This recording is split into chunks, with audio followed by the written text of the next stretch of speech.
Hello guys, in this video I'm going to show you how you can follow a job or a category on JobToday.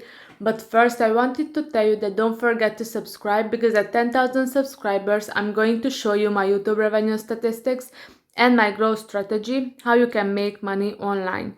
So first open the app. After that, if you find a job that you like, you have to click on that and scroll down, and you can see the follow to get job alerts, and it says that you will get alerts about new jobs in this category.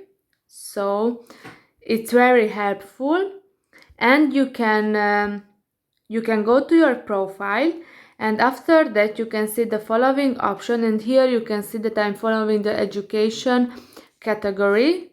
So when I click on that, here will be shown all the relevant new information about this job category. So I hope this video was helpful for you. If yes, please consider subscribing, and see you in the next one. Bye bye.